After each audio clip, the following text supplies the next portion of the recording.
Scorpios, welcome to Starseed Love. I am Tara, and this is going to be your monthly reading for April 2022. Let's go ahead and jump into it. Let's call on your A-team, your angels, aliens, ancestors, ascended masters, and anyone else that can bring through clear divine guidance. For my Scorpios out there, what is the situation that Scorpios are dealing with right now?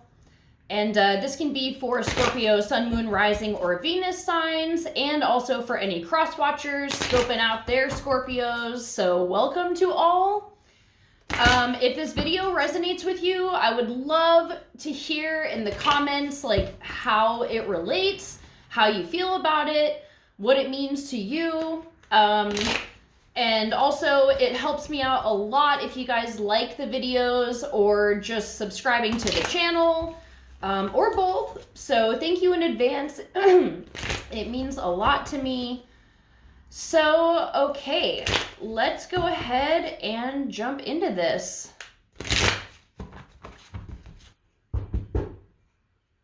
Scorpio.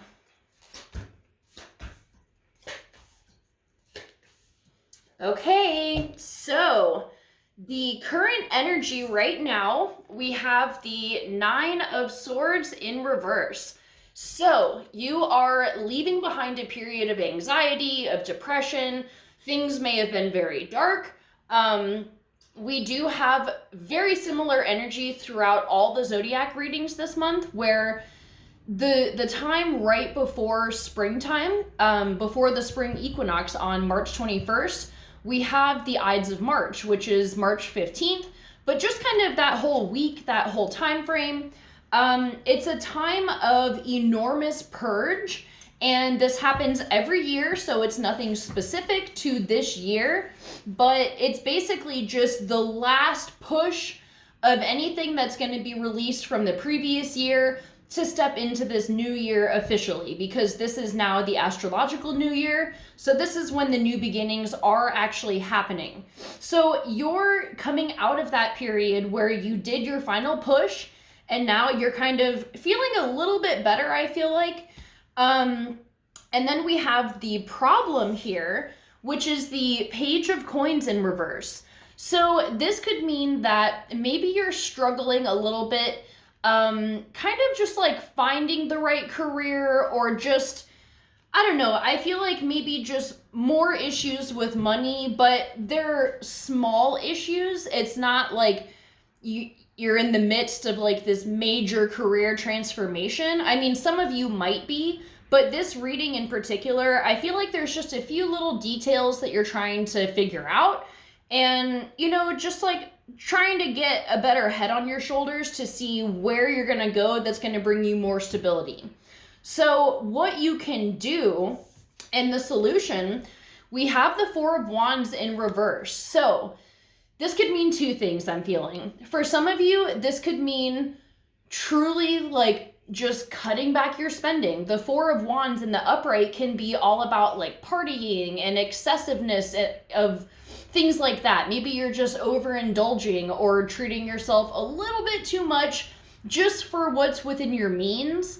And then for another group of you, I feel like the solution is kind of just like, I feel like there's an in-between period right now where it's like there isn't stability necessarily, but it's because something else is going to be coming in that will offer that for you.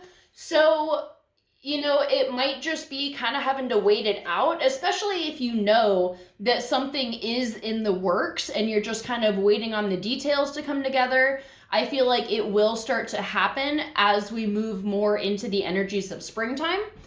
So the outcome that we have here, and this is just for, you know, the month of April, we have the Five of Swords. So this can be kind of battling yourself and really struggling to surrender into the flow of this in-between period. And I know you're in an in-between period because of this Nine of Swords here. This energy happened and you're like, I'm super fucking depressed. I don't know what to do about it. And then you kind of come out of that and you're like, okay, like feeling slightly better. Now what? Like, you just released all this shit just to fucking sit there? like, sometimes the answer is yes, because once the old clears out, there can be a little bit of a time delay where you're waiting for that new to come in. But I don't believe that your higher self will ever leave you high and dry. So I think it's going to be a little bit of a struggle mentally to just kind of allow it to happen. There may also be arguments with people, just, you know, this is nothing crazy. It's just like disputes about random things. Maybe it's about finances if you're in a committed relationship or something like that, or just, you know, it doesn't have to be committed. But just things of that nature. So let's go ahead and get some guidance from this oracle deck. This is the Rose Oracle, just to see if there's any other information that may be helpful for Scorpio at this time as they're in this transition period, waiting for the next step to appear. What guidance do you have for Scorpio?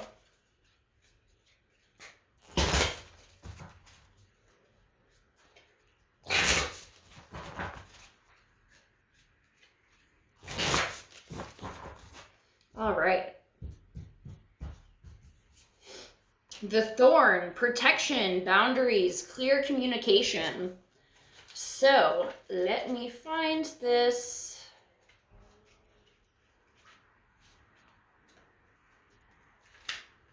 Okay. Beautiful artwork here. The rose is the queen of all flowers. Her soft and often fragrant bloom takes our breath away from near and far.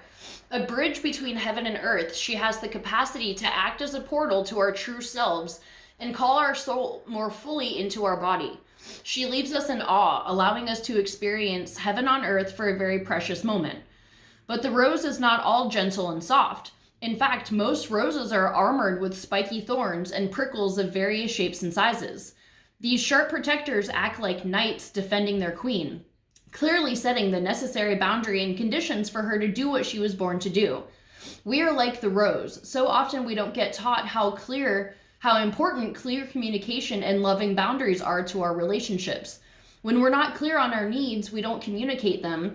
When we don't take responsibility for them, it's impossible for others to give us what we need. This often results in a breakdown in the relationship.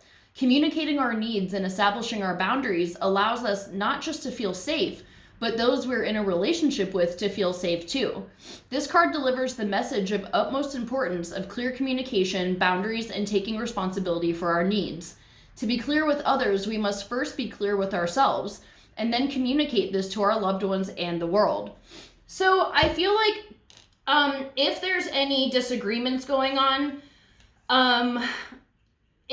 sometimes it can be a result of communicating your boundaries. And especially if somebody is used to taking advantage of you, they might hear you try to set some boundaries and they're like, excuse me? And they get all offended by it. But I feel like that shouldn't stop you from doing it. And it's very empowering to do so. So if this is about finances and stuff, which I feel like it kind of is, for most of you probably, this can be a sign to be clear, especially when it's in a partnership. If you're just dating somebody and you can't afford to be going out to dinners every fucking weekend, you got to communicate that to this person. So however boundaries may apply to this situation, I hope that you can take it in stride and just take baby steps. You know, if you're somebody who has a difficult time setting boundaries, it can be good to just practice saying no.